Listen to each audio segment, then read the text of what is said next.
Bismillahirrahmanirrahim. Assalamualaikum warahmatullahi wabarakatuh. Salam sejahtera untuk kita semua.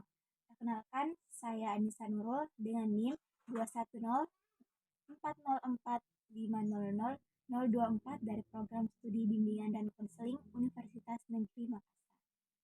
Baik, pada kesempatan kali ini saya akan membahas materi terkait tahap kegiatan bimbingan kelompok. Tahap kegiatan merupakan tahap ketiga dari bimbingan kelompok atau biasa disebut dengan pencapaian tujuan. Tahap ini juga merupakan inti dari kegiatan bimbingan kelompok.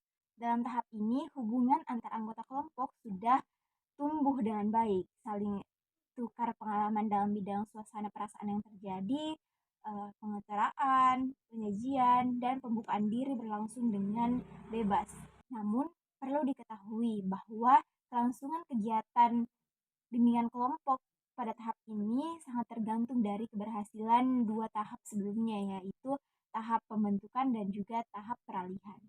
Nah, dalam tahap kegiatan bimbingan kelompok terbagi menjadi dua, yaitu pada topik tugas dan juga pada topik bebas.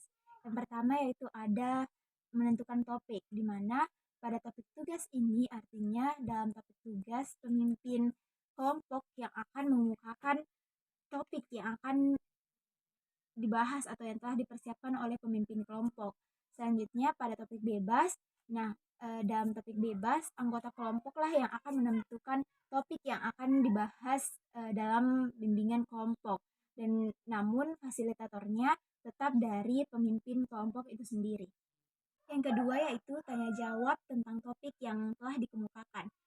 Nah, ini pada topik tugas artinya pemimpin kelompok memberikan kesempatan kepada anggota kelompok untuk menyampaikan pendapat mereka tentang atau terkait apa yang mereka ketahui tentang topik yang telah disampaikan oleh pemimpin kelompok. Dan pada topik bebas, arti dari tanya jawab tentang topik yang dikemukakan yaitu artinya pemimpin kelompok memberikan kesempatan kepada anggota kelompok untuk menetapkan masalah atau topik apa yang akan dibahas terlebih dahulu. Yang ketiga yaitu membahas topik, artinya pemimpin kelompok akan membahas topik atau masalah secara dalam dan juga tuntas. Berikut contoh tahap kegiatan bimbingan kelompok. Oke, baik. Kalau tadi sudah kenalan, kita sudah sedikit main-main juga. Lebih rileks kan ya? Bisa kita mulai ya kegiatan hari ini ya. Oke, seperti yang sudah sampaikan tadi, hari ini kita akan melakukan kegiatan bimbingan kelompok. Ustazah mau mengangkat tema tentang kemandirian belajar. Kenapa Ustazah angkat tema ini? Karena beberapa waktu yang lalu kan kalian baru selesai KTS. Iya. Gimana hasilnya? Ada yang mau memberi pendapat mengevaluasi tentang hasil KTS yang kemarin? Ya Putri. Kurang sedikit? Puas. Kenapa Putri? Ada yang masih ada yang masih di bawah 9, targetmu? 90 ke atas. Kamu sebenarnya nilai 75 atau berapa? Rata-rata 75 ya yang mepet itu ya.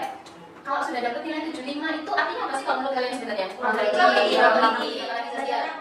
Belajarnya ditingkatkan lagi, Kansa. Seperti yang disampaikan Kansa tadi, nggak boleh meremehkan pelajaran itu ya. Jadi harus tetap belajar. Saya mau tanya sekarang. Siapa di sini yang belajarnya rutin setiap hari? Siapa lagi tadi yang tidak setiap hari? Dayu? tergantung keadaan sih. Kalau males kan ya nggak masuk gitu loh, percuma. Jadi kalau kamu dia udah nggak usah belajar. ya, Yang bikin kamu kuat apa Dayu? biasanya sendiri. Oke, mantap sekali. Apa lagi tadi Raisa? Kalau Raisa gimana belajarnya? Belajar tapi ya setiap hari, tapi bukan belajar pelajaran. Apa yang kamu pelajari? Belajar gambar sama belajar nulis. Dengan pola belajar yang seperti ini, ada yang merasakan nggak sih perbedaan belajar suasana belajar di SD dan di SMP? Iya. Kira apa Kira? SD itu malah saya pengen bolos sekolah, tapi pas aku SMP kayak bolos tuh kayak kasih dan banyak Lebih enak belajarnya. Oke, baik. Karena tadi masing-masing sudah menyebutkan bahwa di SD dan di SMP itu berbeda. Ya, ada yang mengatakan kalau di SMP ini, kalau di SD dulu nyantai banget gitu ya. Kalau di SMP ini mau nggak mau harus belajar. Maka hari ini sudah ada tema tentang kemandirian belajar. Kalau menurut kalian kemandirian belajar itu apa sih? Ya. Saya tanpa disuruh terus sendiri.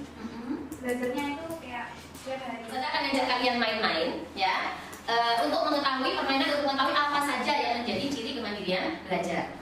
Ya, permainannya gampang banget. Mungkin ada yang pernah tahu permainan tebak kata. Nanti kalian tuliskan berapa huruf yang sedang minta. Yang lain, ya, yang lain silakan menebak hurufnya apa. Gitu ya. Nanti kalau itu berhasil, berarti yang berdiri di depan nanti boleh duduk. Tapi kalau belum berhasil sampai batas akhirnya, berarti yang berdiri di depan harus memeragakan kata kuncinya itu. Gitu ya, itu untuk tahap kedua. Kalau masih belum berhasil ditebak, berarti yang ketiga yang sudah terakhir ini ya. Senjata terakhir adalah pakai sinonim kata. Atau boleh pakai kata-kata tapi tidak boleh langsung menyebutkan kata kuncinya itu. Jelas ya? Yang maju pertama siapa yang nanya? Yayang. Ya. Zaskia. S. Dila. Ah. Nanti apa? Mana yang jawab Zaskia, lanjut Zaskia. Ya, next Zaskia. Tadi juga dari sini. Ayo. Yayang. A. A. E. Wih. K. Tidak, Mengatasi masalah. mengatasi masalah, benar nggak? Betul sekali. Kalau saya ditulis langsung di sini saja, mengatasi masalah. Oke, Zaskia. Menghargai waktu? Oke, benar semua ya. Baik, menghargai waktu ini yang terakhir. Sampai 3 tahapan ya. Di satu saja kita sudah bisa menebak. Jadi kemandirian belajar ada inisiatif, mengatasi masalah, tekun, kekuasaan. Kekuasaan ini maksudnya apa? Ada yang tahu nggak? Puas dalam belajar dan Terus? dengan ya ilmu yang didapat dan cara bermeditasi. Puas dengan ilmu yang didapat, hasil belajar dengan cara mengatasi masalah. Tahu nggak maksudnya apa? Kalau misalnya kita dulu punya masalah, terus kayak mungkin apa sekarang mau terjadi kayak menjadi pembelajaran aja gitu saja. Tekun itu artinya apa sih? Kiat. Oke, rajin. Mandiri. Apa maksudnya mandiri itu berarti? Hanya kita tidak dapat Ya nggak perlu bantuan orang lain. nggak perlu bantuan orang lain. Tanggung jawab. Apa tanggung jawab? Berarti, Raisa? Tanggung jawab atas masalah yang udah di apa? Bertanggung jawab terhadap apa yang sudah dilakukan gitu ya. Kalau kalian belajarnya setiap hari ya, bentuk tanggung jawabnya apa berarti konsekuensinya nanti kalian bisa dapat nilai bagus ya. Percaya diri apa kaitannya dengan kemandirian belajar? Ya Putri. Misalnya Bayu udah bisa bawa Ini diri kan kok dia itu kayaknya nggak bisa ngalahin dia udah deh nggak usah. tidak mudah terpengaruh maksudnya apa tuh ya ya? Kalau misalnya kita belajar terus kayak diajak ngobrol itu kayak sama mudah terpengaruh. Terus kalau belajar itu ada HP dari itu nggak usah dihilangin. Nggak usah diraguin itu termasuk tidak mudah. Apa rencana kalian supaya kalau yang kemarin mungkin sudah belajarnya setiap hari, ada sesuatu yang mungkin lebih ditingkatkan atau kalau yang belum mungkin ada sesuatu yang dirubah? Silakan, Dayu. Belajarnya ditingkatin terus kayak banyak ya berarti sholat tahajud kalau diusahain sendiri. Oke, belajar tiap hari sholat tahajud. Wah. Apa yang mestinya dikurangi. Main hatinya dikurangi. Terus apa lebih ditingkatin buat kemauan belajarnya bisa ya. Oke, kemauan belajarnya ditingkatkan lagi. Oke, baik. Berarti saya yakin dari kalian sebenarnya sudah paham gitu ya apa yang harus dilakukan supaya ketika belajar kalian bisa fokus, ketika belajar kalian benar-benar manfaatkan waktu dengan baik, gitu ya. Oke, tadi kan masing-masing sudah bawa tuh kertasnya, masih ada kan ya? Sekarang sudah minta silakan dibaca quotes-nya. Di baliknya itu ada quotes ya. Bagus sekali kalimat-kalimat yang sangat bagus, semoga bisa menginspirasi kalian. Dimulai sesuai dengan nomornya. Di ujung atas itu ada nomornya. Di baliknya, ya yang lain perhatikan. Siapa saja yang menunjukkan kebiasaan yang baik dalam Islam, maka ia akan menoleh pahalanya daripada orang yang mengamalkan setelahnya, tanpa mengurangi pahala mereka sedikit pun. Peristiwa itu sendiri. Oke, berkaitan dengan kebiasaan baik ya. Belajar itu termasuk salah satu kebiasaan baik. Yang